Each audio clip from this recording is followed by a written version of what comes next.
প্রিয় বন্ধুরা, আজ আমি আপনাদের কিছু ফুলের ভিডিও দেখাবো। আমার বাড়িতে ফুটে থাকা 2025 সালের সকল ফুলের মধ্যে এগুলো হলো অবশিষ্টা ফুল। এখন 2026 সালের ফেব্রুয়ারি মাসের প্রায় শেষ। খুব বেশি ফুল এখন আর নেই, তবে ছাদ বাগানে হয়তো কিছু থাকতে পারে। আমার উঠোনের মধ্যে ও পাশে যা কিছু আছে সেগুলো দেখানোর চেষ্টা করছি। এটা হলো ক্যালাঞ্চো ফুল। কালাঞ্চো ব্লসফেলডিয়ানা নামেও পরিচিত একটি জনপ্রিয় শোভাময় উদ্ভিদ, যা এর প্রাণবন্ত এবং দীর্ঘস্থায়ী ফুলের জন্য ব্যাপকভাবে চাষ করা হয়। দেখুন, ওরা একসাথে একই দিকে মুখ করে কেমন করে তাকিয়ে আছে। কতটা মনোমুগ্ধকর লাগছে দেখুন। এ ফুলগুলো বছরের এই সময় অর্থাৎ জানুয়ারির শেষের দিকে ফোটা শুরু করে। এরা কিন্তু 1 থেকে 1.5 মাস এভাবে তরতাজা থাকবে। এগুলো আপনারা লাগাতে পারেন আপনাদের আঙিনায়।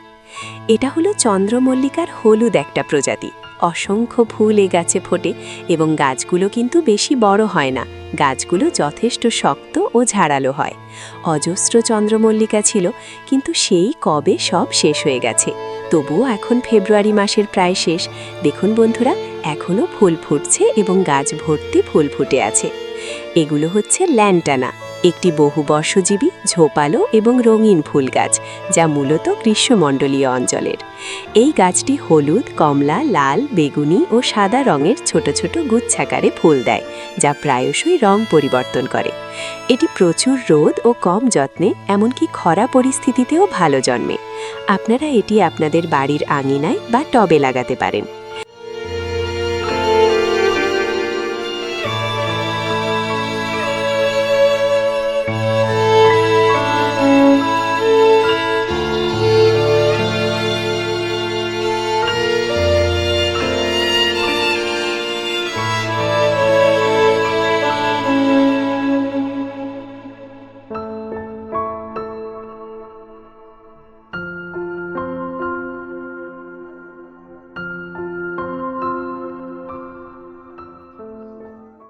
এখন যেটি দেখানো হচ্ছে সেটি পুদিনা পাতা। দেখুন বন্ধুরা, কত তরতাজা ও স্বাস্থ্যবান গাছগুলো এবং চমৎকার গন্ধ বটে।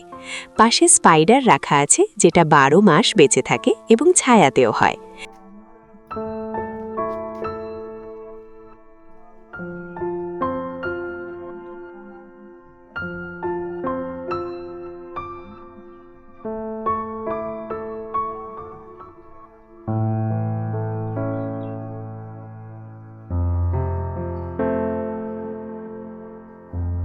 এটি নন্দিনী ফুল। যেমন চমৎকার নাম, তেমনি দেখতেও নীল পরীর মতো।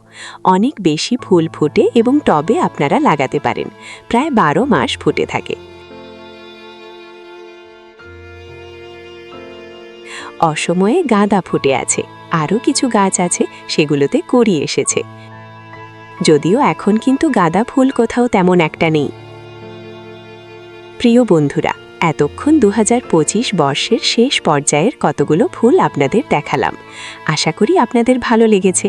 পাশে থাকবেন সেই কামনা করি, এবং সাথে সাথে আপনাদের শুভকামনা করে অন্যদিন অন্য আরও ভিডিও নিয়ে হাজির হব আপনাদের সামনে। ততক্ষণে চ্যানেলটিকে সাবস্ক্রাইব করে পাশে থাকবেন।